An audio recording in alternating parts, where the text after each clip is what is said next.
And all right.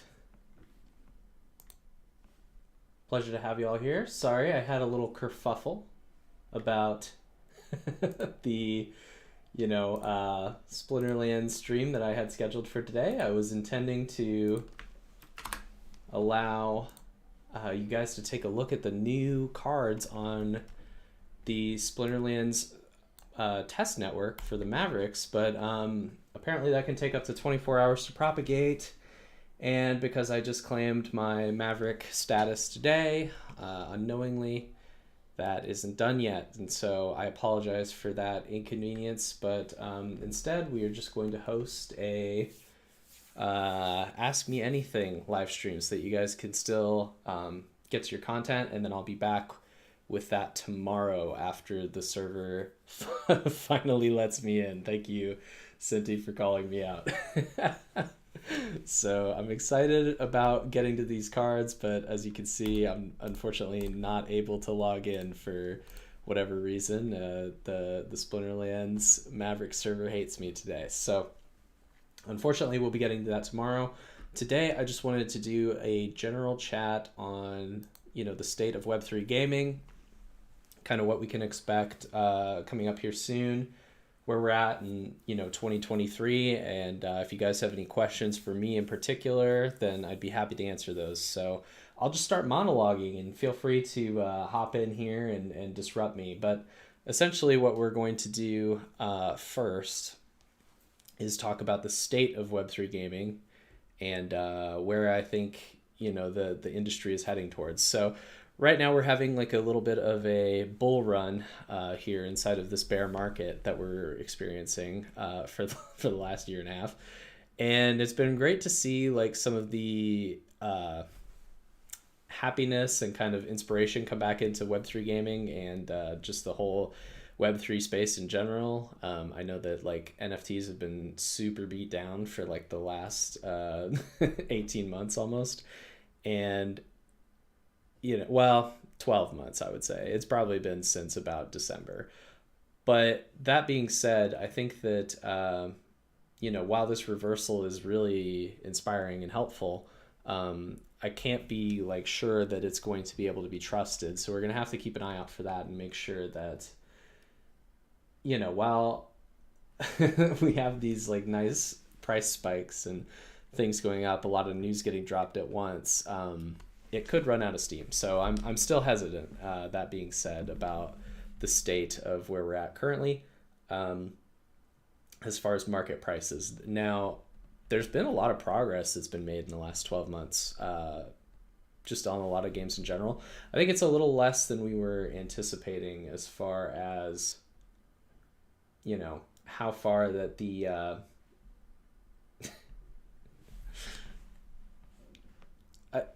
I would like to have seen some more progress by this point, but unfortunately, I don't think we're quite to that point yet. Oh, sorry about that, guys.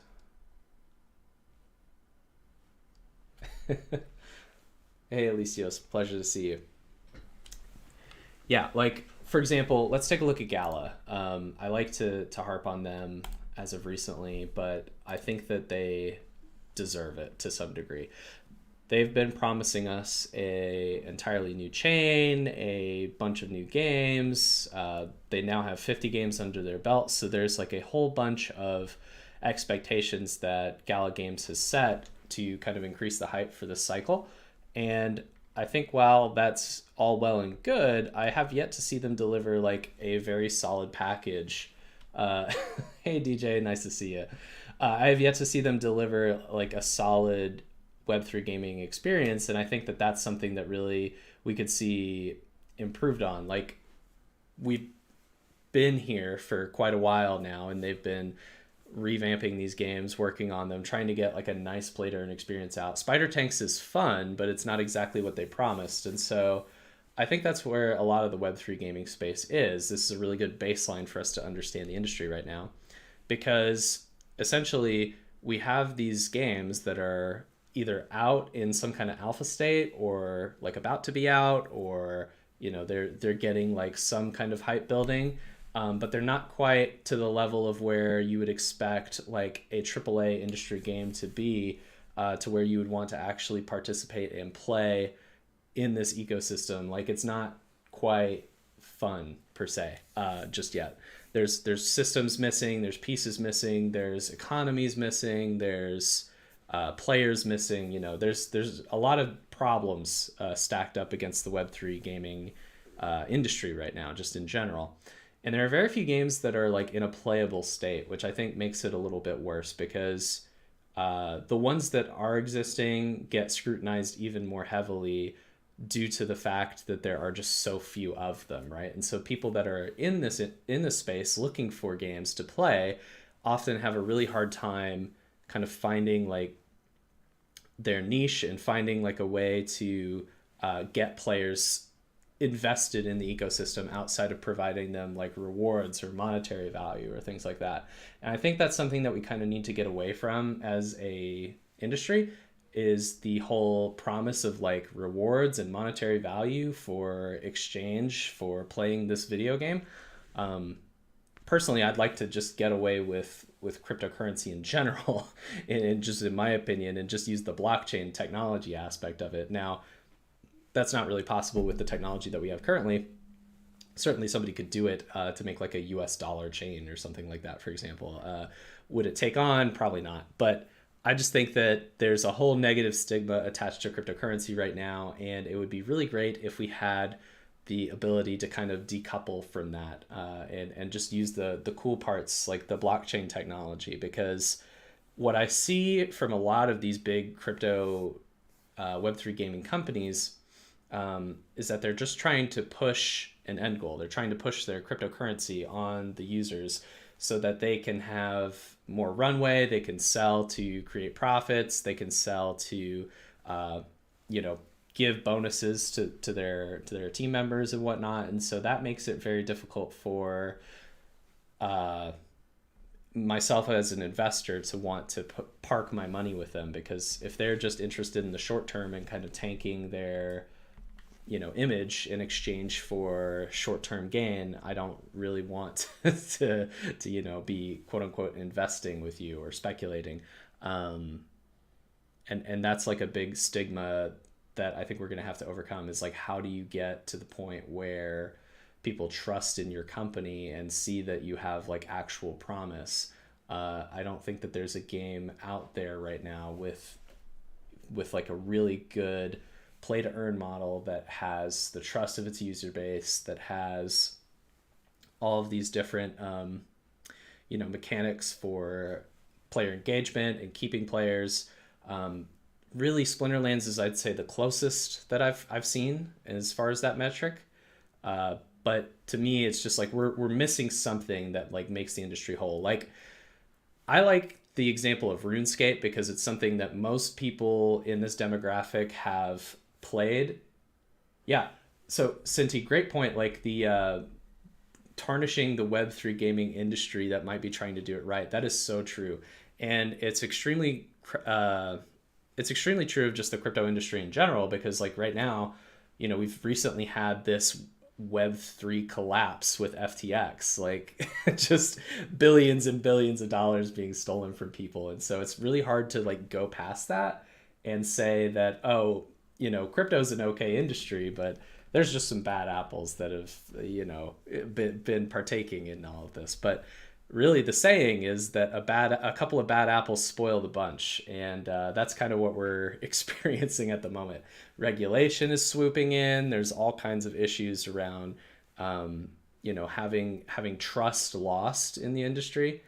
And I think that we need to go back to kind of the roots of what makes gaming great, and then try to extrapolate that on top of that with a blockchain layer, instead of trying to take the blockchain approach of like crypto and ICOs and like the crypto bros and then pushing it down into making a game. I don't think that that's the right way of going about like pushing this industry mainstream and trying to like create a use case for crypto. Yeah, Diablo 3 is what I think he meant, Cinti.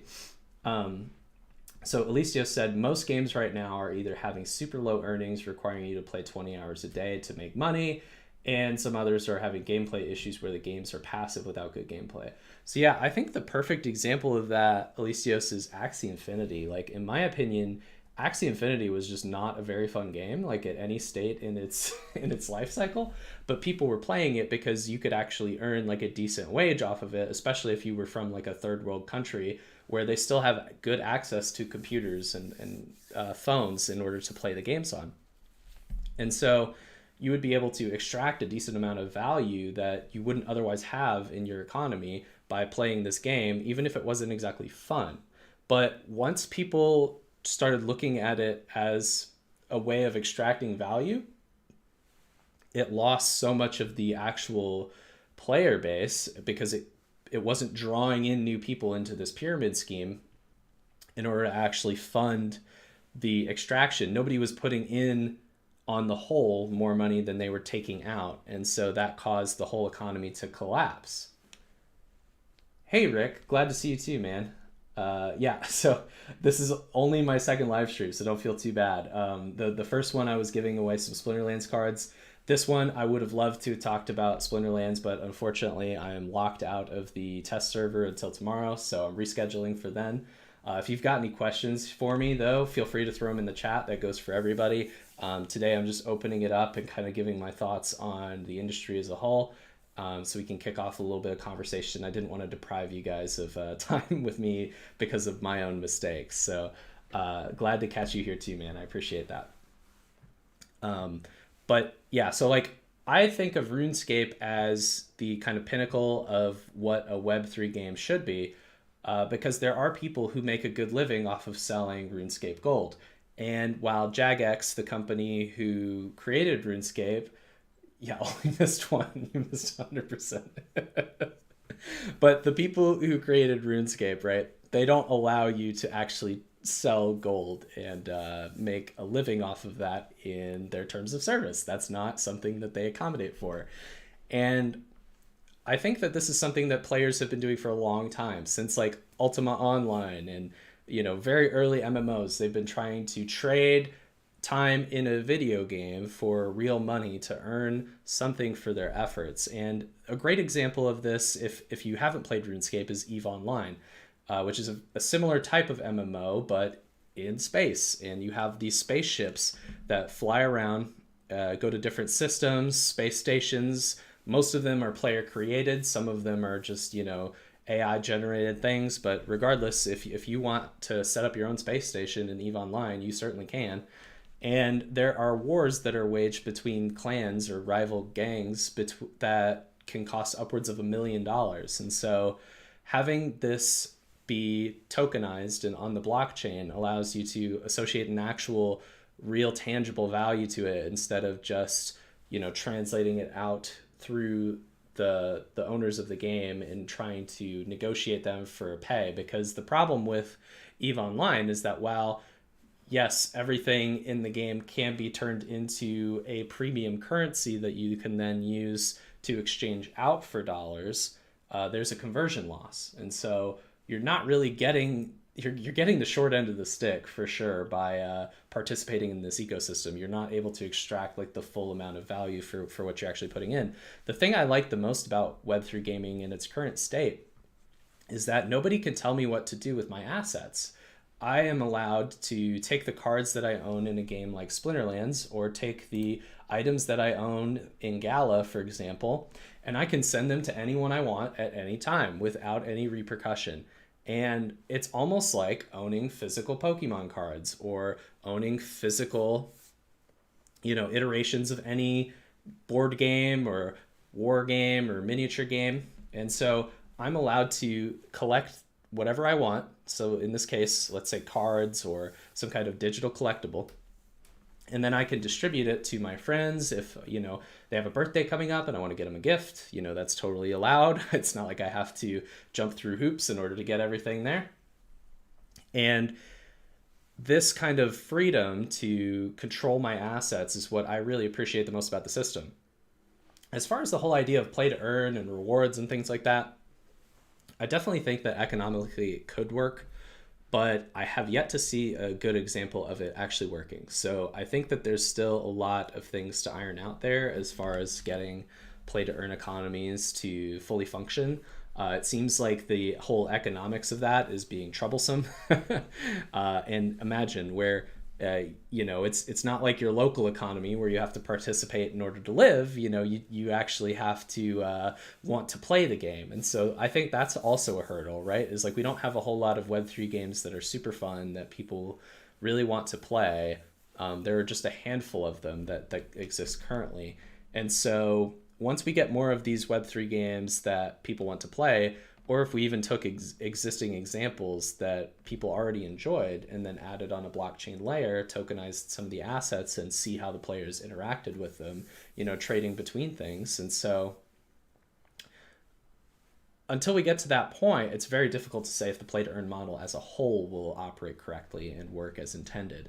And so I think there's a lot of trepidation right now because of the bear market and because of that, like the fact that we haven't seen a whole lot of great working examples that are putting investors off of this space. And I think that's a real travesty because there's so much potential here. We just have to make sure that we're tapping it in the correct way and that we're understanding the limitations. This is not like a get rich quick scheme or anything like that, right? Like it's not like I can just put in $200 and expect to make $2,000 in a week, right? Like that's not sustainable. And so as long as we as players set the expectation that this is like a collectible card game like Pokemon or something, or however you want to frame it in your mind, but that it's not like everyone is going to be able to walk away millionaires from playing a game, right? It doesn't work that way. And so I think we have to get rid of some of these stigmas that we have currently and some of these presupposed notions in order to really let Web3 gaming shine and kind of come into its own as a new form of monetization, just really an extension of the free-to-play model. So we're taking it a step further from free-to-play, and then we're going to the Web3 gaming or play-to-earn model that either rewards you for your time in game or allows you to own these blockchain assets that you can then transfer to people. So there are some ownership benefits that haven't existed in games prior that I think a lot of games could really benefit from. And so now I'm going to take a break from rambling and read through some of your guys' comments and see if I got anything here to talk about. So, yeah, Bagman, I started it just a little after 8:30. I had a kerfuffle with the Splinterland stream I was trying to do. I still don't have Mav access to the test server, unfortunately, so I'm going to have to redo that tomorrow. And I just wanted to make sure that you guys got your daily dose of me since I had already scheduled the stream and it still didn't work. So we're doing an AMA today. Rick, got to be able to attract new players. It is the most important feature of any game in the space. Getting players to be sticky and not jump around chasing increased asset prices is tough. I would agree. I think it's especially tough because you're essentially juggling like, a player's interests. Like, do I want to play this game that is fun, and enjoy it and have the most fun that I can in it, no matter what? Or do I take these assets that I've accrued through playing this game that have made me a decent amount of money and sell them and go do something else, right? Like, it's like, how much is my fun worth? And that's a really tough thing to quantify. Not only that, and then also it's like, the amount of money that we're talking about means different things to different people. And so we're now not only talking about attracting a specific type of gamer, we're talking about attracting multiple types of gamers. And so that's where I think like the trouble has come in for most of these Web3 gaming companies, is because they are only attracting a specific type of person. Maybe it's the person who's looking to make a whole bunch of money and cash out. That's potentially a type of player in their game. It's probably not the type of player that you want exclusively, because then, it doesn't matter what updates you make to your game. If you only have people who are there to extract value from it, they're going to extract value. And that doesn't, change the optics of the game at all. If you only have players that are there to play your game and they don't want to invest a dime, right? They're just there to play the game and have as much fun as possible without putting any money into it and see what kind of value they extract. If they extract anything, that's great for them. those are good players to have too, but they're not necessarily the only ones you need, because if you just have an army of ants attacking your molehill, eventually it will be gone, right? And so I think that you need some kind of combination of both. You need the investors to kind of prop up the ecosystem, purchase the new assets that are coming in, and essentially fund the development. And then you need the ants to kind of slowly gather up and grab the things from the investors to use themselves, to further themselves in the game in order to earn more. Or however, if you're not doing a play to earn game, maybe not earn more, but some kind of system where you've got different types of players in order to propagate throughout this ecosystem and actually reward people effectively and keep them engaged, because that's not an easy thing to do in any game. There are lots of games that have failed to do that on many levels. And so the ones that succeed are the ones that we need to look at, but then you also have to add in like a very good economy. And so even games that have been really successful have oftentimes had bad economies. Like Diablo 3 is a great example. I know that was mentioned in the chat. Their auction house debacle was a huge problem because there were a whole bunch of people who were just gaming the auction house like within the first week and completely ruined the economy of the game. If that happened in a Web3 game and people like lost a whole bunch of actual money, the uproar would be absolutely insane. And it would probably ruin a lot of the game for people. And so as an economy designer who's trying to actually like get in here and help prop these Web3 games up, you have a lot more pressure on you than you did if it was just a video game where, people might get mad, but they're not going to lose their livelihoods over it. And so building that up slowly is important, and making sure that you don't make any changes that could, really negatively impact your player base is really important. And so there's a whole extra level of complexity and a whole extra level of stress that comes into this that, not necessarily every game company is really willing to take on. And that's why I think we're seeing such few forays into the space, because I do think that as a whole, Web3 gaming is really important for indie developers because it allows you to cut out publishers. It allows you to sell assets directly to your player base even before the game is launched in order to fund development. And that's a really strong thing for indie devs whose biggest problem is getting crowdfunding.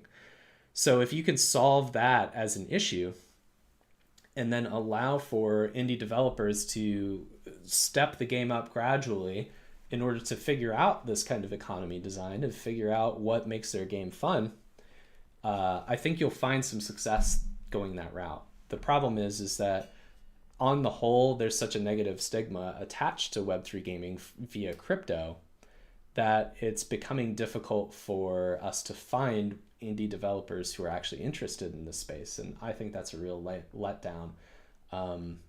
If I had an iota of time, I'd be putting it into building a Web3 game for myself right now. I think that there's a ton of opportunity in this space at the moment. And so I hope that we see some more of that sentiment, kind of conveyed into the space as a whole, and then try and get people to understand that there's a real benefit to be had here. Hey, Richard King. So what do I think about Town being delisted by Gala? Yeah, so I was going to make a whole video on this, but I haven't found the time yet. I'll give you my TLDR because I still might do that.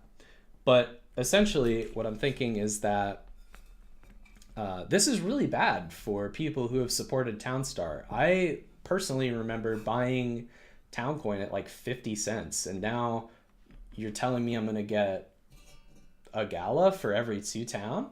That's a really crappy deal. Like, you're talking about me making, 3 cents on the coin at current list prices if it happened today, which currently it's not. And, that just feels really bad as like somebody who actually supported the ecosystem and wanted to see it succeed. I don't know why they're doing this, because it's not like they've had the Town spending suspended for a very long time. Like, you haven't been able to earn Town for months, and now they're talking about just completely removing it to buff up Gala coin.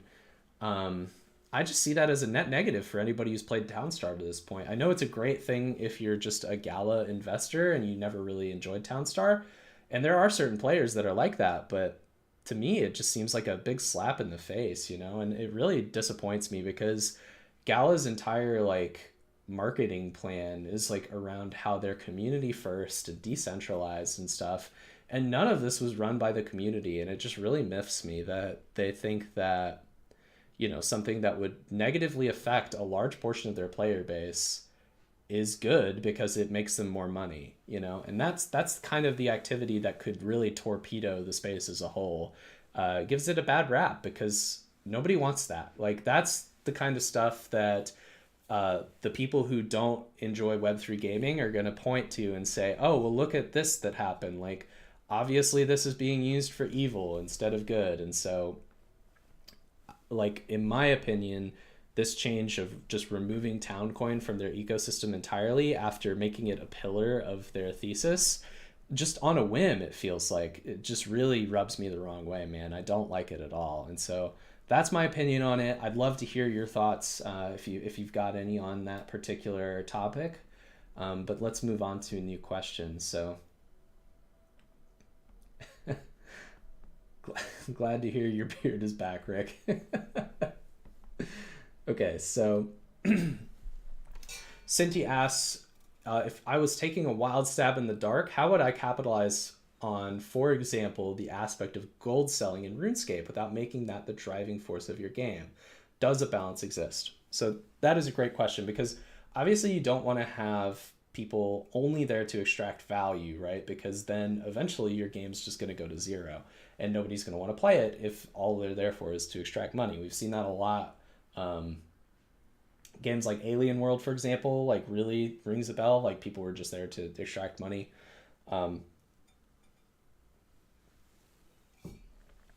Sorry, I really needed a drink there. I've been rambling for a while. So, in my opinion, the way that you capitalize on allowing people to sell gold on the market without getting punished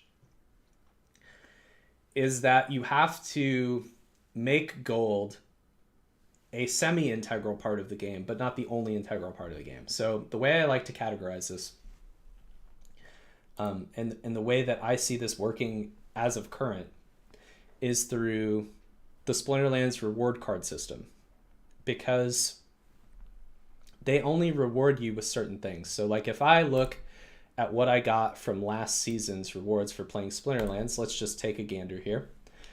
There are only specific things that I'm getting rewarded for playing this game with, right? So it's not like I'm getting rewarded, cards from like a whole bunch of cards from the main packs. I'm not seeing any Rift Watchers packs, which is their most recent expansion, in here.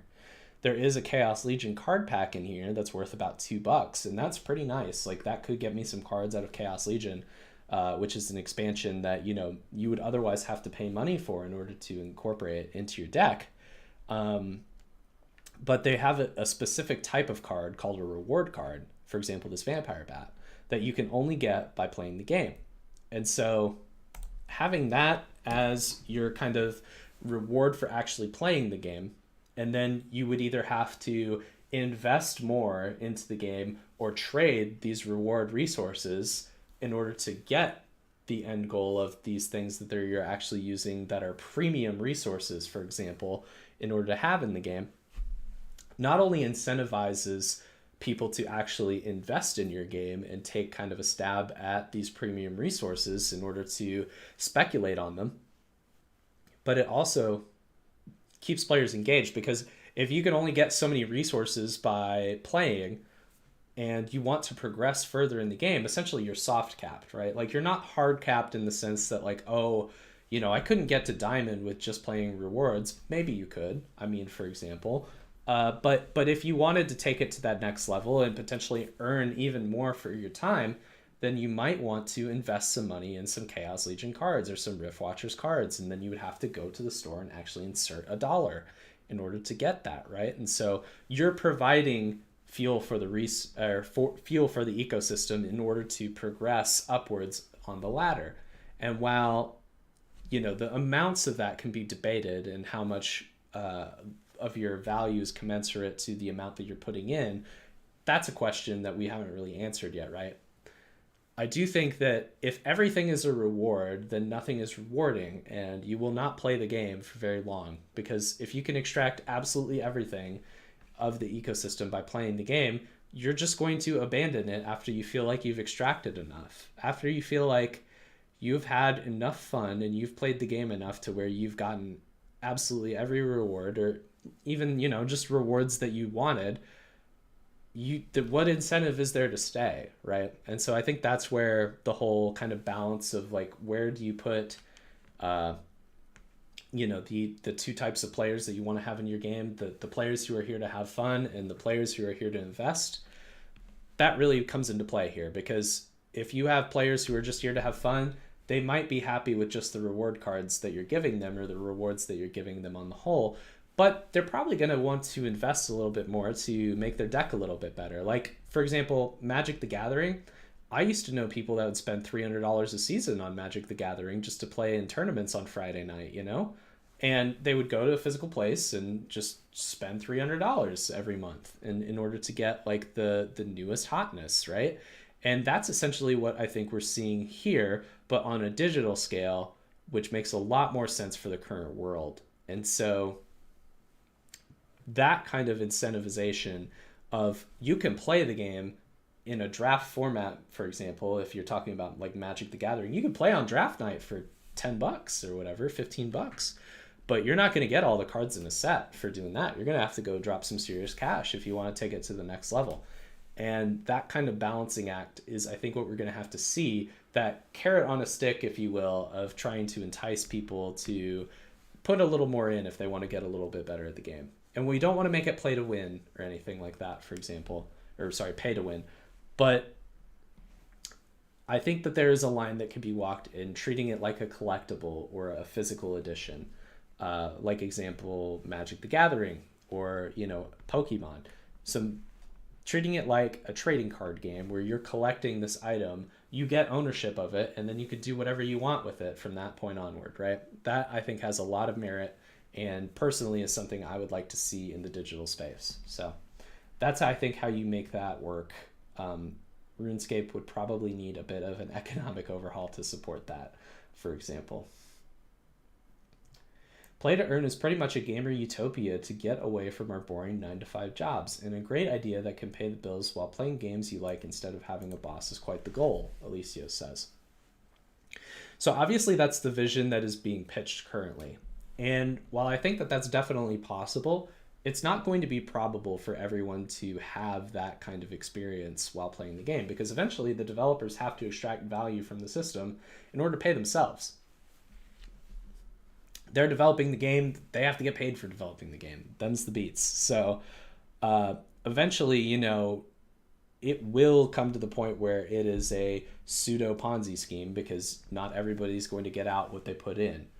Unfortunately, that's just called business or making a product. I think what people fail to realize when they talk about, Web3 gaming is a Ponzi scheme, for example, is that you're being provided a service. This is a product that you can participate in or not. And you are, just like purchasing the next year's iPhone, you don't have to purchase every single card pack in Splinterlands in order to play Splinterlands. And you also are getting a commensurate reward for your time and attention that you were putting into the video game. It is a product. It is like paying $30 for a new game on Steam. You are just paying money to the developers to finance this game. And so not everybody is going to be able to win in the system. That being said, there are going to be tons of people who have real 9-to-5 jobs playing Web3 games. And that is going to be really cool. And it's going to lead a whole bunch of people into the space. We just have to keep in mind that this is like if you were a rare seller of Pokemon cards. If you were a trader in the fine arts of Pokemon and you had a whole big collection of Pokemon cards, and your 9-to-5 was being an auctioneer of Pokemon cards, for example, and maybe you win some, maybe you lose some, but on the whole you come out winning, and then you sell your collection to other people. That is, for example, a great way that you would make money with a Web3 game. And that is something that I think we're going to see a lot of, is people trying to participate in the ecosystem however they can, trying to replace their 9 to 5 job. And yeah, I mean, we're seeing it more and more with like AI. I don't think Chat GPT is coming for anybody's jobs just yet, but it certainly could be in the next decade. And so as the rise of AI brings about it, you know, more jobs getting eaten away, I do think that we're going to see a rise in play to earn gaming as a replacement for that, because people still need something to do. And if something to do is providing value through playing a video game, that's still value being applied into the system. And so people will pay for it. So I think that there definitely will be a lot of people replacing their jobs with this stuff. DJ Bagman, when did I start Splinterlands or NFTs? That is both at the same time, thankfully. So that was July of 2021.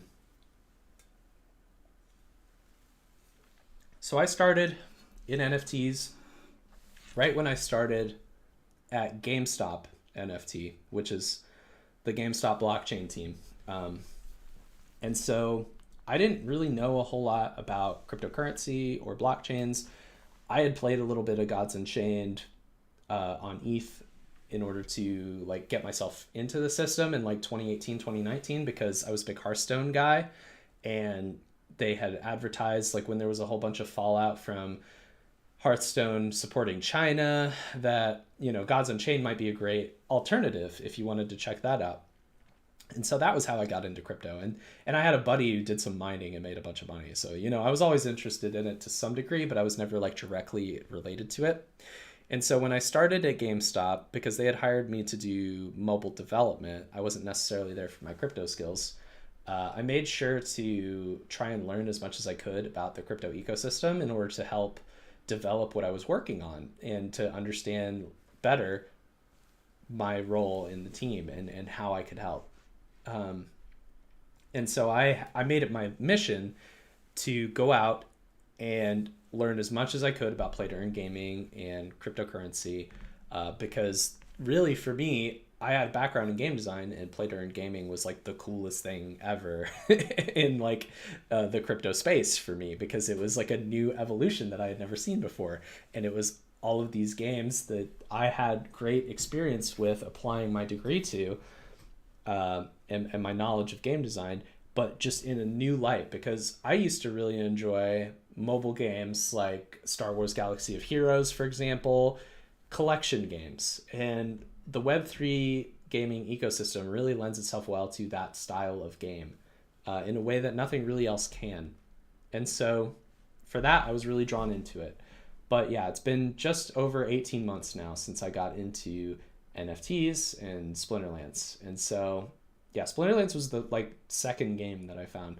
First it was Gala Games, and then it was Splinterlands, and then shortly after it was Illuvium. So that was my progression. I still love these three games. Well, Gala's more than one game now.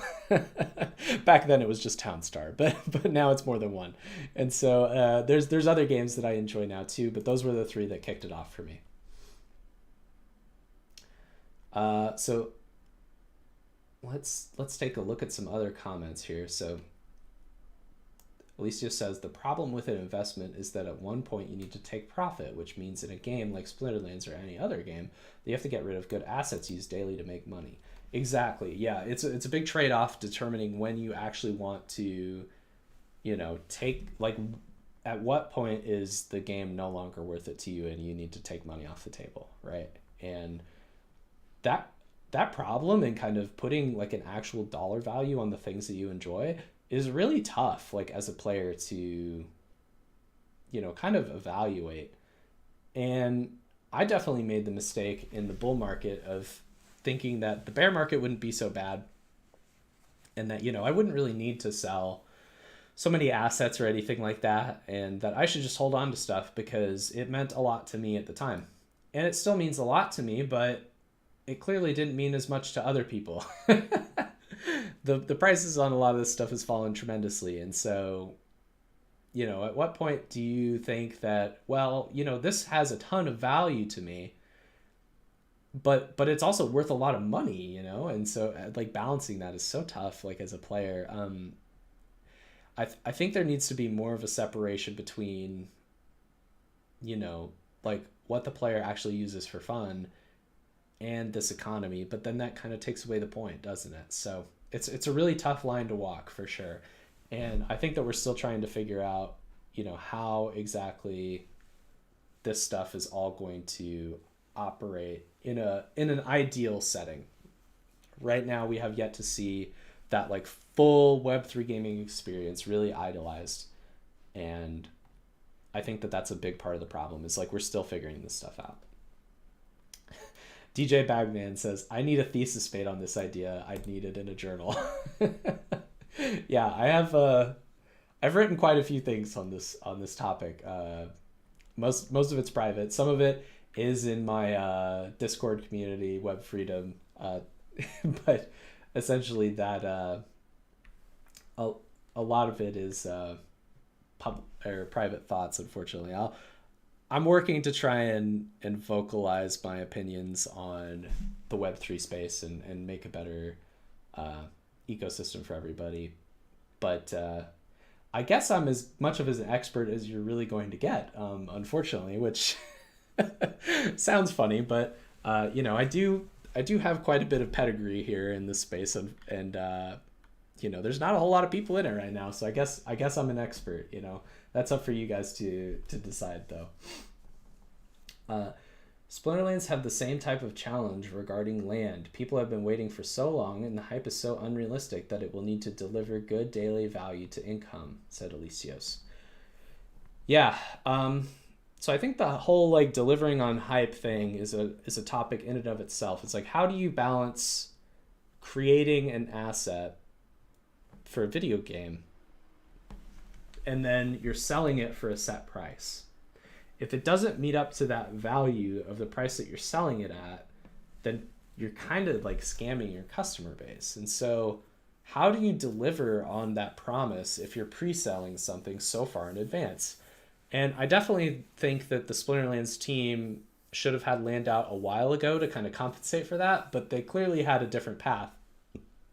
You know, they really got hit with a whole bunch of like huge user base that came in, you know, in the bull market last year. They weren't really ready to handle that either, so they had to scale up in order to accommodate for that. And now a lot of those people have left, and that's really a shame, because I feel like that's really delayed them on a lot of their core vision and like actually getting out this land functionality for people. So to that aspect, it's been really detrimental that they've actually had you know, an ability to kind of put this land out for pre-sale, but they haven't had the ability to actually give value back to the holders. The only thing they've done, and at least this is nice, you know, but they implemented this recently, is that you get SPS in exchange for the land that you hold, which is nice. It's a nice little airdrop. It does make SPS a little more inflationary, which is on the whole not ideal. But the idea here is that, you know, at least you're getting something for the land that you bought years ago, other than price appreciation on your asset, because more people are playing the game now. It's just a really difficult thing to balance when you pre-sell something so far in advance. I think if they pre-sold it like how Illuvium's land worked, for example, they pre-sold this in June and now you can play the game with it already. This has held value really well, actually. Some of these lands are now worth even more than they were in June. And yeah, part of that is because we were really looking doom and gloom in June, but you know, now the market's kind of turned around a little bit, so that's great. But I mean, even then, these plots were minted for, you know, roughly that $500-600 range. Like this one was minted for $620 worth of today's ETH, so 0.37 ETH. So just a little bit more than what that actually reads, because ETH was worth a bit more in June than it is today. But it's still selling for around the mint price, where as with you know, Splinterlands land, it's immensely appreciated because of the player base appreciation. But assuming that the actual player base of Splinterlands had stayed the same between the time land came out and now, you'd see a massive drop off in the actual price of land, because its value isn't really worth it yet, and they've delayed so long on actually getting it out. So as far as like that balance, I think you need to A, be able to deliver on the promises that you're making when you're pre-selling an item. And then B, you need to, don't sell it too early is all I'm trying to get at. Like, make sure you have a product when you're actually getting close to doing the sale, right? Like, you don't want to delay too early, or you'll miss people's expectations, and that could be really detrimental to your brand and really hurt the players that have trying to give you their money early. So, okay, it's a really cornerstone they need to get right. I totally agree. Geeked Out Basketball, Splinterlands. What do you think are the long-term prospect for Chaos Legion cards? I'm curious what will happen to their value once they're relegated to wild only. So, yeah, I made a video on like the short or medium term aspect of Chaos Legion. I'll link to that now because I think it's kind of relevant to this. Just in case you guys haven't seen it, it's a video on what I think the most underrated asset was in Chaos Legion. Or in Splinterlands, excuse me. And it was Chaos Legion card packs, right? And so these packs right now have increased roughly 33%, actually a decent amount more than that, probably 45% since I made this video. They were $1.50 when I made the video, now they're $2.25. So pretty big appreciation, 40%. And like, these packs I don't think are done. Like, they are realistically selling at $2.24 for less than what we paid for them at retail value, which was $4. It was actually more than that if you participated in the pre-sale, but that had other, incentives to kind of compensate for that. But it's supposed to be $4 a pack, right? And so I think that the Chaos Legion packs are going to get back to that $3 range after they sell out in the next month or so. And it seems like there's evidence to support that with the current rally. It might be conservative that $3 is my target, but the Rift Watchers packs exist currently, and those are $5. So I don't see it going much beyond that until Rift Watchers sell out.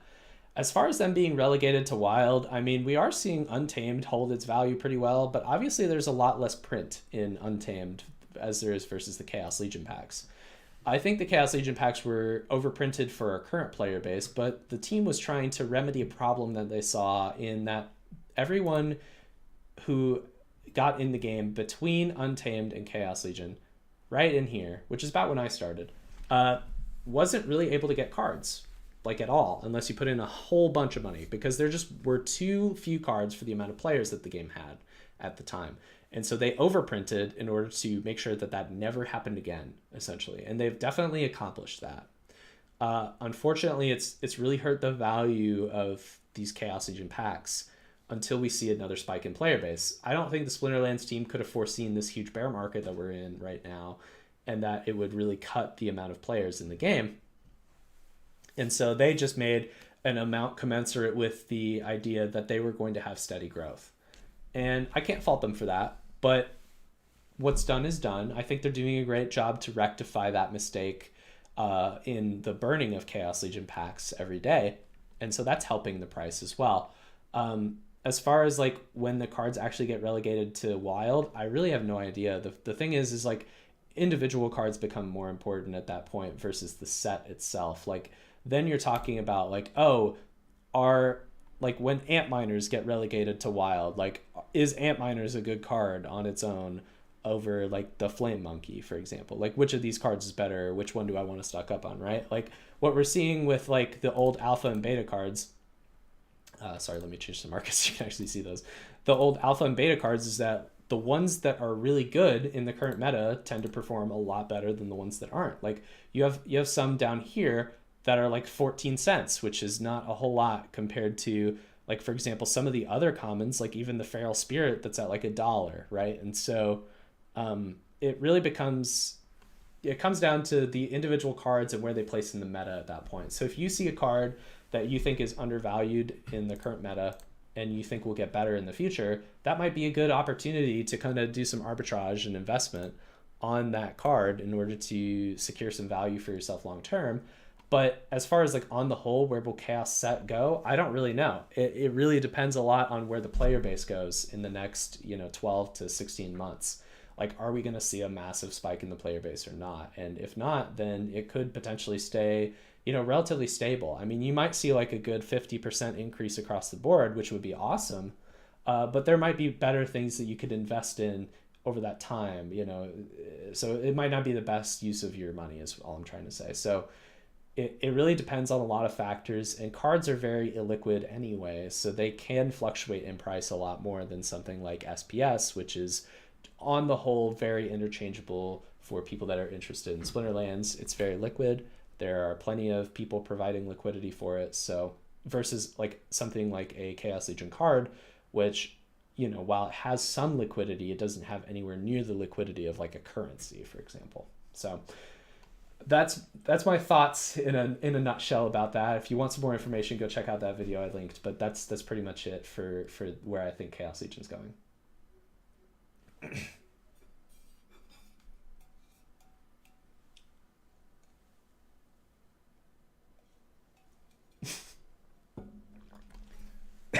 Cinti said, 300 a month on a card game. Looks over the pile of Pokemon boxes taking over the room. Yeah. 300 at a minimum. All right. I'm not going to lie. Definitely more than that, depending on the person. 300 was probably the minimum you were going to spend to play a good season of Magic. So don't feel too bad about your addiction there. I completely get it. And if you had to like take my average amount of spending in Splinterlands, for example, and average that out over a month by month basis, I don't know what that would look like, but it would not be $300. So I completely empathize with you there. Check out Bag Holders Anon Guild in Splinterlands. I'll be on later. DJ Bagman, thanks for the rec. So Alicio says, pay to win, bring whales. Whales finance the longevity of the game. Absolutely. To a degree, right? Like you have to walk a line.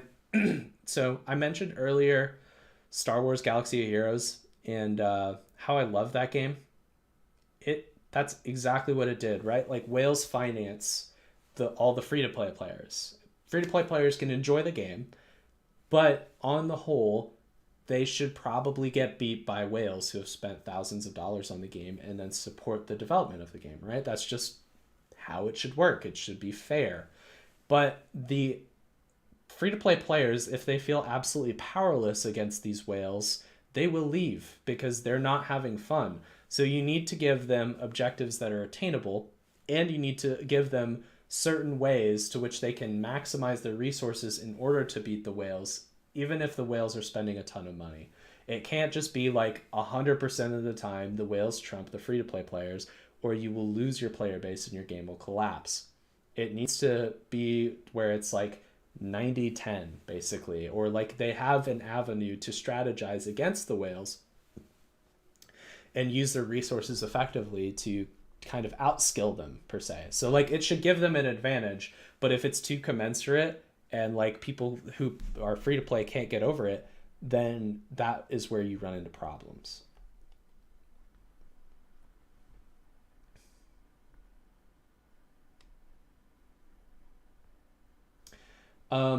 So DJ Bagman, here's where you can find more out about web freedom. DM me if you have more questions or you need anything, and I will post that here for you. Anybody who wants to join, it's essentially a VIP group of like-minded individuals who are talking about the Web3 gaming industry, as well as just trying to make financial freedom for themselves. And so I try to put out things in there for speculation opportunities to allow people to, kind of capitalize on these type of things, or, things that I'm purchasing or looking at, and strategies that you could employ in order to try and make yourself more independent and able to network with people who are of a like mind. And so if that's interesting at all to you, go ahead and check it out. But left the link for that in the chat here. So BJY Shadow, good to see you again, man. You were chilling at Dwayne's stream the other day that I hopped in, and I think you were there in the giveaway too. A lot of fun. So why is land so important in Web3 gaming? This is such a good question, and I could really make a whole hour-long commentary on this. I don't think that land is important for Web3 gaming at all. That's a hot take, but I think that land as like a tool for Web3 gaming makes sense because it's easy for people to understand, right? Like you can relate it to real scarcity in land because everyone has to deal with this. And, like in your day-to-day life, you have to figure out, well, where am I going to live? Or am I going to pay rent today? Or am I going to buy a house? There's like real struggles with scarcity in land in the real world. And it makes it easy to convey to people in the digital space. But the difference with the digital space is that land can be made infinitely. There is no physical constraint of like, we only have this much land to give. Sorry, like you're out of luck. Like we can't make anymore because we literally can't. That doesn't happen in the digital space. You can have infinite land. I just think it's a good construct for people to understand. But there have been actual like studies on this in games like Ultima Online where you've sold digital land and it has caused mass chaos and disruption for people when done wrong. And so I think that land in general in Web3 gaming, while it is a trend and you're seeing a lot of it, I don't think it's necessarily critical. I think that it's just something that is easy for people to understand and relate to. But on the whole, like if you mess it up, it can really destroy your economy. And so like you can have land speculators coming in and messing it up for everybody else, like the regular people.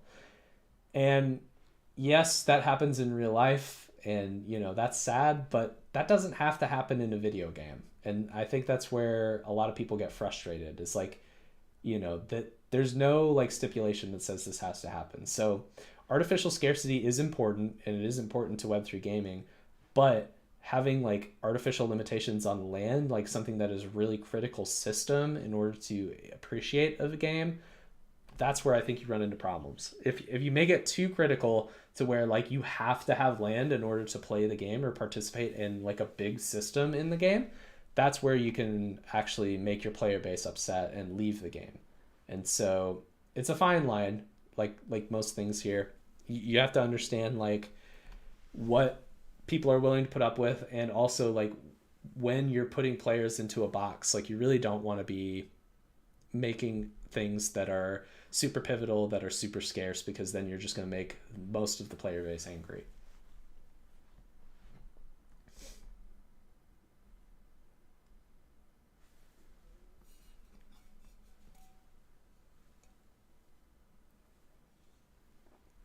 So Alicio says, I feel like there is too much expectations and that we will be disappointed with the daily result of owning a land, but we'll see. Yeah, that's certainly a possibility. And maybe we won't, maybe it's going to be like mind-blowingly good.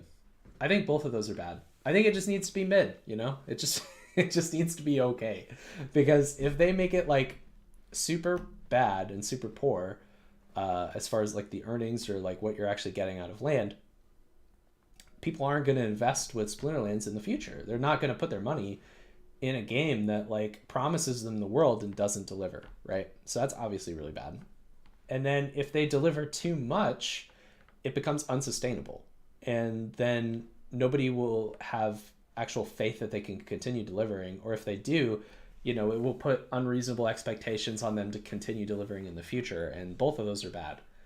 And so they really just need to hit the nail on the head and nothing more. They need to deliver exactly what they said they were going to and nothing less. But if they deliver any more and make it unsustainable, that's a problem. So it's a tightrope for sure. And I feel like the team has had enough time to figure this out and that they're really focusing on it, it seems, for the first time in a while. So I'm hopeful that they'll be able to come out on top here and, kind of walk that line appropriately. Sorry, I'm very far behind, guys. I really appreciate all the comments. I'm trying to catch up with everything.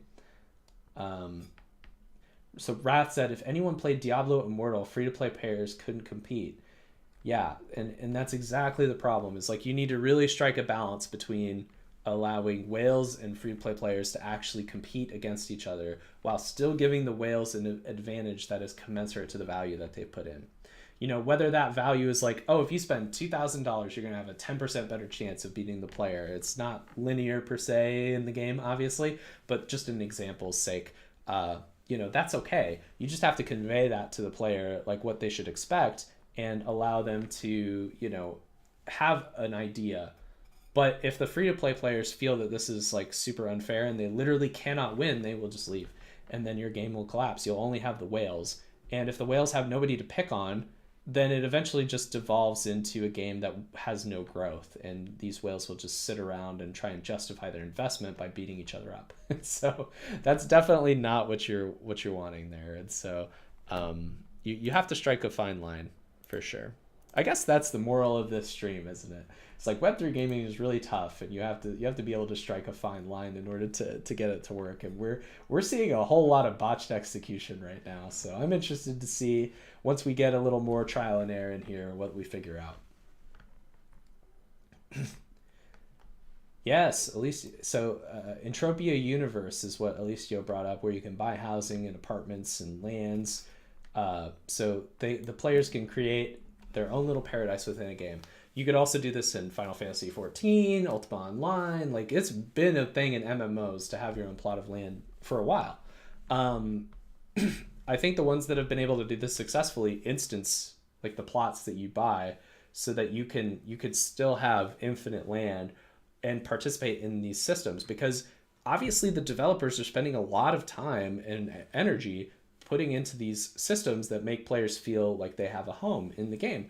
And if you just block off a whole bunch of people that don't have $5,000, for example, to spend on land, that can really piss off your player base.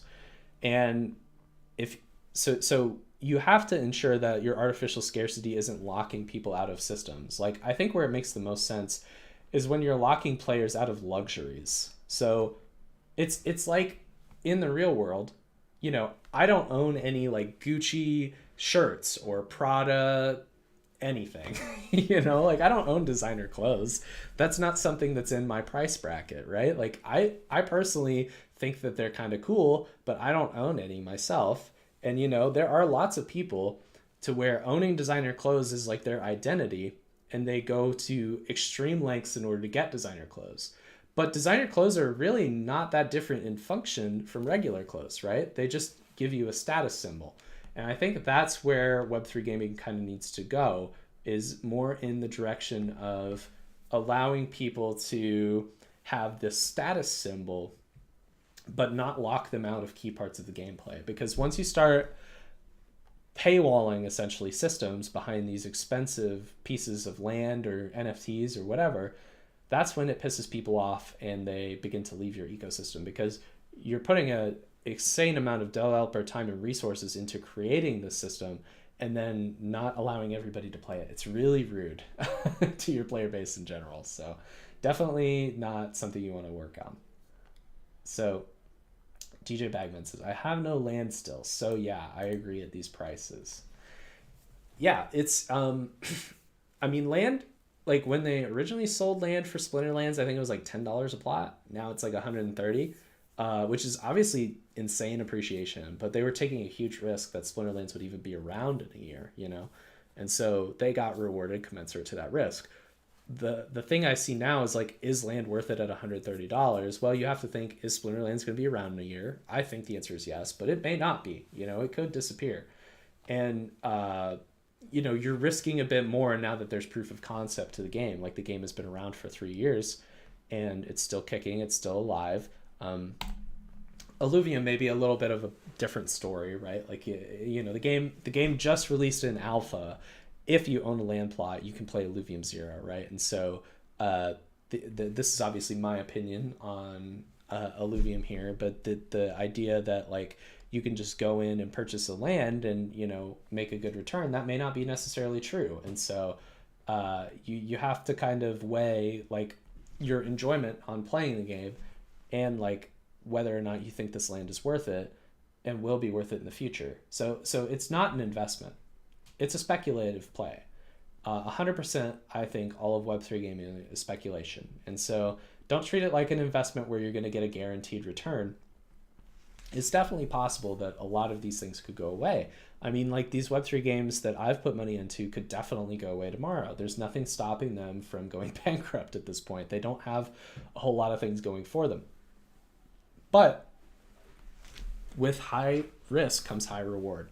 And so if you're thinking that, like for example, Splinterlands is the best game ever, you love it, and you know you want to put some of your money into it, I couldn't fault you for that. Like it definitely could be a solid play, but it is speculation, and the same goes for all of these things. So just keep that in mind when you're putting money in. All right, BJY Shadow said, thanks for the answer, Griffin, because ever since it confuses me why most of the games like always had that land incoming thing. Yeah, I really just think it's low-hanging fruit, dude. Like, like, I mean, look at this. Like, you crank out 20,000 of these squares and put some dots on it, and that's your thing. You just made, you know, in Illuvium's case, I think their land sale was like 60 million, which is like the biggest land sale ever. But even with Splinterlands, I mean, they gave a promise. They didn't even give out like actual stuff until just now. They gave a promise that you could claim something on this map, and like it would be able to do this stuff. So in my opinion, it's just easy for people to understand. Like it's digital land, like duh. Okay, obviously it has value because physical land has value, and it's like the same idea system wise, right? So you're trying to take the appeal of physical assets, the ability to exchange them with anyone no matter what and in any way that you want. Like for example, if I own a physical Pokemon card, I can mail that to a buddy of mine and nobody can stop me. So you're taking that aspect of it, and then you're putting it on the digital plane where there's an ease of use that is unprecedented. Like you're able to essentially take a physical asset and instantly mail it to someone instead of waiting a week or whatever for it to get there in the postal service. So, or you could send it around the world for very little money. And so there's a whole bunch of benefits to having a digital system that once you have that kind of physical asset, and if you could put it on a digital system and instantly trade it to a large market of people with very little effort, that is a huge boon to people who are actually participating in the system. And so like once you've established that, you know, these are kind of like physical assets and you can have these digital benefits, people automatically go for it. And to me, this was just low hanging for these companies to come out and say, hey, we're going to give you this land that is pretty scarce, you know, and you might be able to make some money off of, and get people to invest in their project really early on without very little downside. So now that these things are starting to surface, we're starting to see kind of like, oh, maybe that wasn't such a good idea, you know? And I think that's going to continue to be the case for some of these lands. Some land can definitely work. I think that land as a whole is not necessarily something that is doomed to fail. There are just problems when you try to incorporate systems with artificial scarcity if it's like locking main players out of main key gain systems. So in the case of Splinterlands, like with what they've said, I don't think that that's necessarily like locking players out of game systems. I mean, yes, you're locking players that don't have land out of creating these potions that they can then use in game to do stuff, but they can also just go buy those potions off the open market. There's no like, oh, you can't like walk around on your land and show off to other people that you're like standing in your house, you know, like there's nothing like that planned. And so for that, for example, I think that they're doing a good job walking that line. But on the whole, I think that like Web3 land or just like NFT land in general does not have to be like a part of your system. It is just something that is easy for people to understand. Please don't disappear Splinterlands. I totally agree, dude. I've got way too much money in this game in general, and I just really like it. It's a lot of fun. I would be very devastated if the team went away. I know that there's been a whole lot of talk about, you know, them not having a whole lot of runway. I'm very hopeful that the changes that they're making can really start this DEC flywheel going for them so they can pay their team and like have a little more runway. And I think Rebellion's going to do really well too. So hopefully that'll get them some extra money that they can use to continue working on this game, because it is really fun. I really enjoy it. I'd hate to see it go away.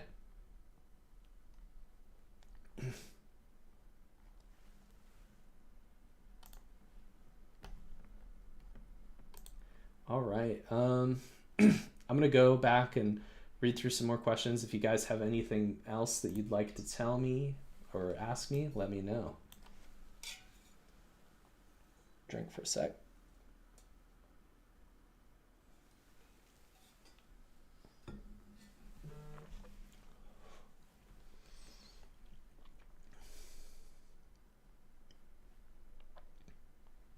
Yeah.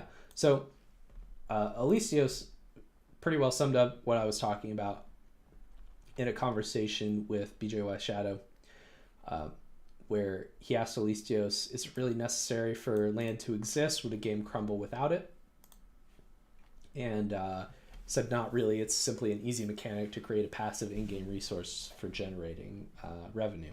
So absolutely agree with that. It's very easy for people to understand, very easy for the developers to make. So definitely a good catch all there.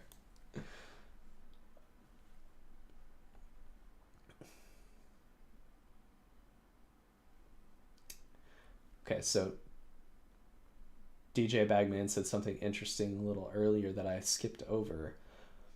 But he said swap them out with tabletop game stores for Splinterlands cards. It's like making the cards used again, X2. And so that's a great kind of thing to talk about that I think would be interesting to cover. And it's what is the difference between, a physical game store and a Web3 play to earn game. And for me, I think it's that you have this physical store that is trying to draw people into it in order to kind of solicit business. Essentially, they're trying to bring you in to get you to participate in tournaments or buy cards or buy games or whatever in order for you to give them your business. Essentially, with Web3 game, it's kind of the opposite. You are trying to, well, actually it's a bit more similar than I'm letting on. So you are essentially trying to draw in people to purchase your assets, but then you also profit from them trading your assets in most cases as well through a commission on your market. And so it actually supports your ecosystem better in the long term. Plus, you don't have to pay the physical costs of printing cards or printing games. You could just pay the costs to your artists and your game developers or your game designers that you would already have to pay anyway for a physical game. And you can cut the costs of actually taking it to a factory, spending 9 months getting all of this stuff produced and shipped back over from China to the United States or wherever you're going to distribute these games, and then actually selling them. And so the idea that that these physical games and game stores are very related makes sense, but the Web3 aspect of it actually makes it more beneficial to a Web3 game store. If that were a thing, you would have a Web3 game store being the Splinterlands market, for example. This is basically a conglomerate of all your Games Workshop stores, for example. It's just all in one place, and it's way more convenient for the company because then they don't have to deal with all of these manufacturing issues that come into play with actually creating these assets in a physical sense. And it's way better for the player because they can then actually distribute their assets after they're done using them in a very quick and easy manner. If I wanted to go and sell all of my Pokemon cards, I'd have to go down to my local game store and hawk with them about how much things are worth and take a loss probably on what they're actually worth. Or I'd have to go on eBay and then spend a whole bunch of time actually trying to get the worth from them on eBay or a used games reseller in order to get that value that I'm anticipating for them. With Splinterlands or Web3 gaming in general, you're allowed to just go on their market, see the price that people are willing to pay, and you can either set up your own price for that you're willing to let go of it for, or set a bid. If you're looking to buy, you can set a bid for whatever you want. You can set your own item for sale there and then wait for it to get snatched up if you think there's going to be appreciation. So there's a whole lot of power that comes with the actual digital side of things that I think makes this so much better than owning a physical game store. Not to mention the fact that you don't have physical inventory that you have to pay for. You don't have to pay rent on a storefront. You don't have to pay like physical inventory storage for all of these cards and games and things like that. You just have to pay server time in order to actually get the processing done and store all of these digital assets on. It's really not that big of an overhead in comparison to like a physical games retailer. So this is like the future, in my opinion. Like, while I love going to physical game stores and there is always going to be time for me to go do that, like, I will definitely still participate in my local game economy. This is the future for games. It's just so much more convenient, and it is so much more user friendly than something like trying to participate in a Pokemon collection and trying to sell that to recoup some of your investment or capitalize on trends, for example. So Raph said, do you think we'll see other Web3 card games? Absolutely. So one of the ones that I have been looking at recently, well, not recently, it's been around pretty long time, actually. It just hasn't come out yet. They're still working on it. It's called Synergy of Sarah. And I'll post a link for this for you guys. I think it's a really cool game.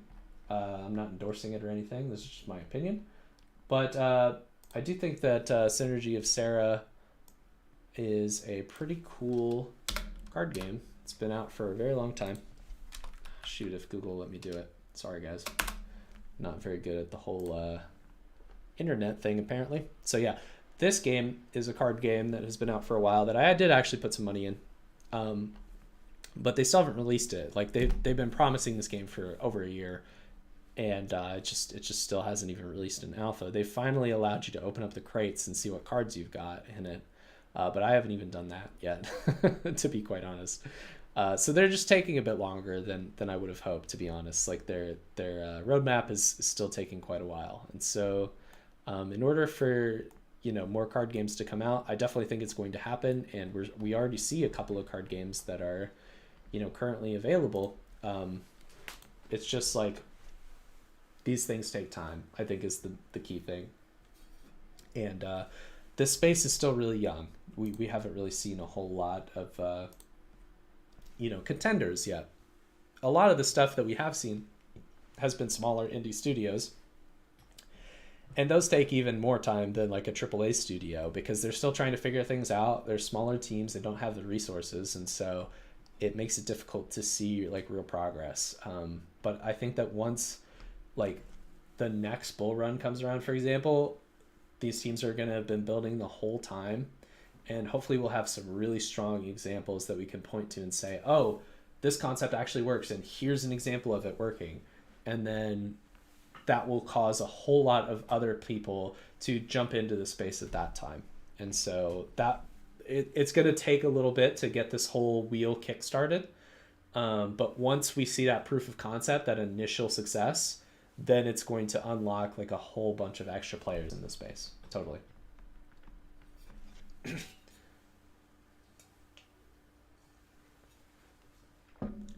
So Alicios, another question. So he said, you were talking about how you made good money from NFTs in the past few years, but were they all related to games, or were some just some speculative, expensive JPEG kind of NFT? So great question. It was a good mix of both, if I'm being real honest. A lot of it was like me speculating on Gala games and their currency and NFTs. So obviously that would be Web3 gaming related. Some of it was OpenSea stuff though. Like I flipped the first NFT I ever bought. Well, that's not true. Let me go over to my profile. I'll have to pull this over and log in here real quick. But the first NFTs that I ever bought were not profitable at all. They were just little JPEGs. I was having a ball and kind of farting around with it a little bit. They were like a banana, if I remember correctly. It was some kind of talking banana, and I thought it was pretty cool. But essentially, let me see if I can pull these up here. So yeah, Banana Heist. These little guys, they're so dumb. I'll play one for you guys. They were animated. They made a noise. It's very fun. I think I have the audio turned off for the stream. You guys probably don't want to hear it. It's literally him snoring. But very dumb little JPEGs, right? Like this was like very early on into the NFT craze. Like not a lot of these things existed, and I just thought it was cool. Like they were minting a thing, and it was neat to be able to experience that. I've since gotten into quite a bit of other things since then. The one that I first had success with was just after the banana heist. I had a success with a collection called the Doge Pound. So let's pull that up just for sake of argument. And so this, I minted 4 Doges, which if you know anything about the Doge Pound, like it was a huge deal. Once after about a month into their progress. I don't know if OpenSea will let me go back that far, actually. No, I only get 90 days. That's really unfortunate.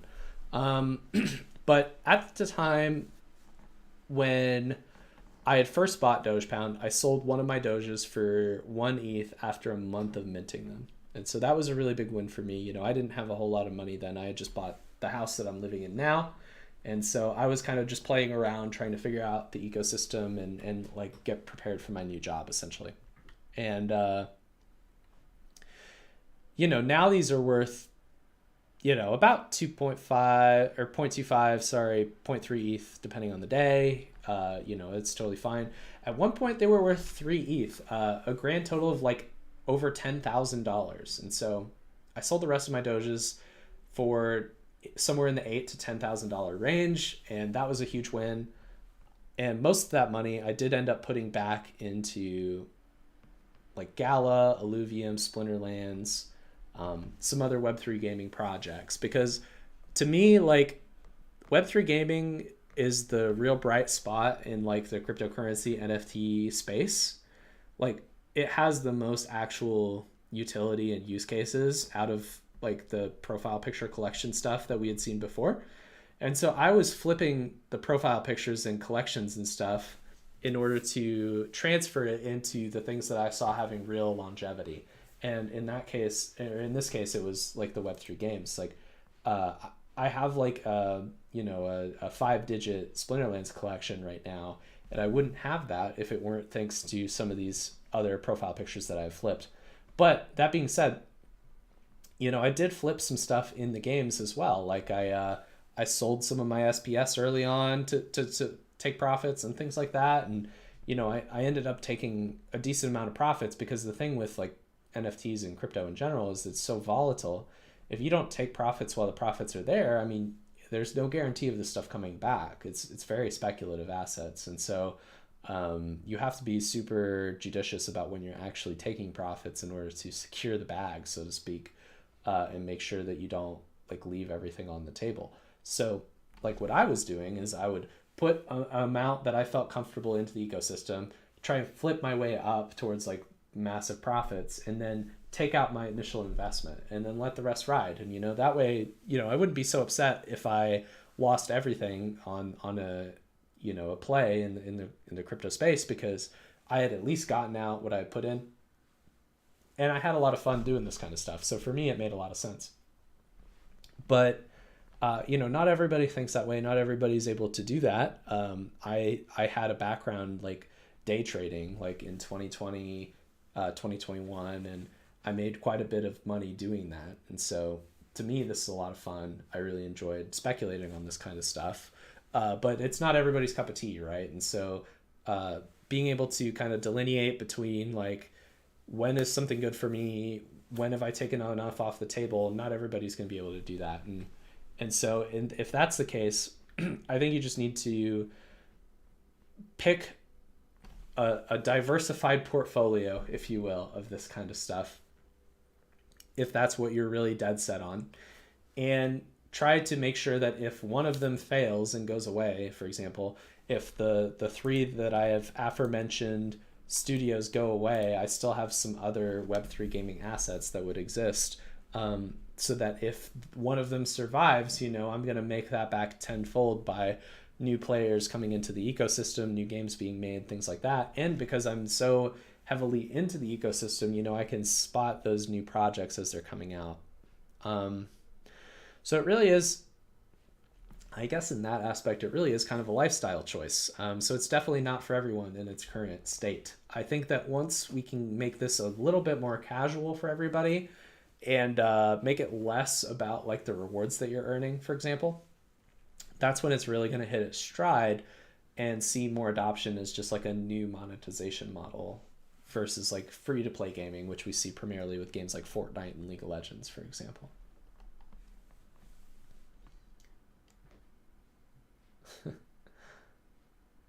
All right, I will take just a couple more questions and then I'm gonna log out for the night and I will see you guys again tomorrow. But if you've got anything else for me, make it known now because my voice is getting a little cracked and I'm not used to talking for this long.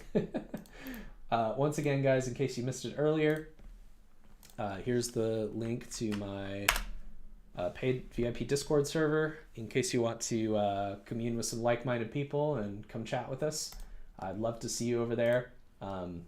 Definitely making improvements to it every single day and working to provide as much value for you guys as I can, make a great experience for everybody, and just try and learn from you guys as much as you learn from me. So I appreciate you, and I hope to see you over there. But yeah, if you guys have any other questions, let me know. If not, I will cut it off here in just a sec. Thanks, Alicios. Yeah, you tell those guys hi. Have a good time over there. I'll see you.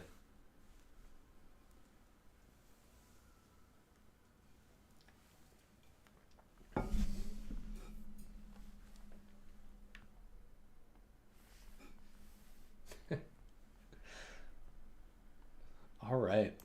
Yeah.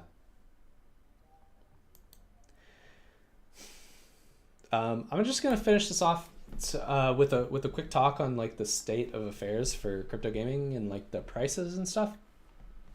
I think we're seeing quite a run up in like the crypto space in general. Like Haluvium's token is at $65 or whatever, and Gala's is at 5.5 cents almost. And so, there's definitely like been a run up in the appreciation of crypto, like compared to the where it's been at for the lows of the bear market.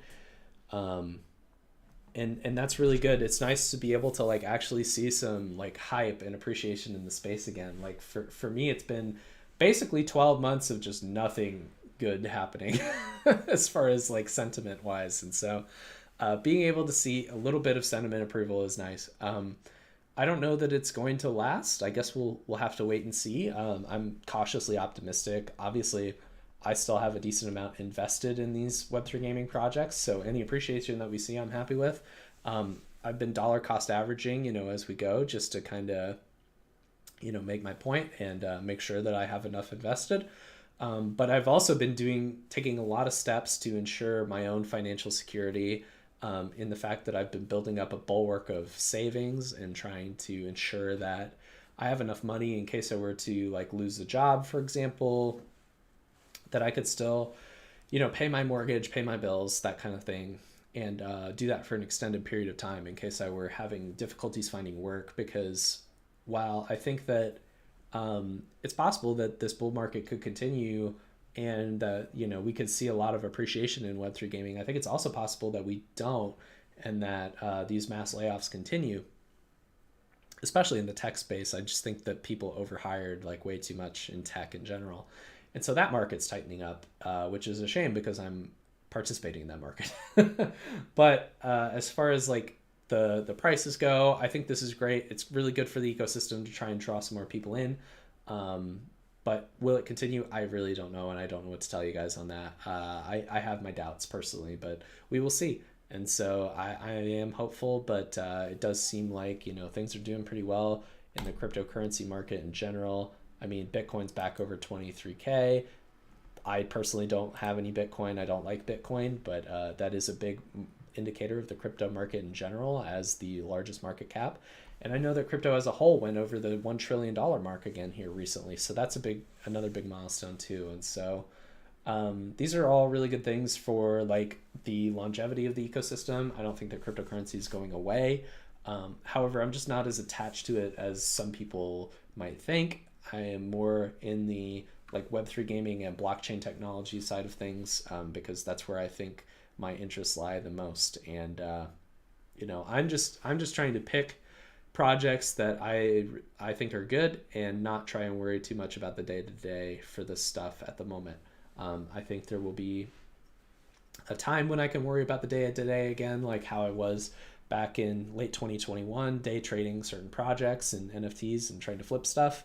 But that time is obviously not now. It is not the time to speculate. So just wanted to give a quick overview for that. But with that, we'll be signing off tonight, guys. So I thank you so much for being here. Really appreciate y'all. Hope you learned something on the stream. And if you have any more questions for me, feel free to leave them in the comments below, and I'll be sure to get back to you as soon as I can. But thanks. I'll see you guys tomorrow with the new Soulbound Splinterlands reward cards. Thanks. Catch you then.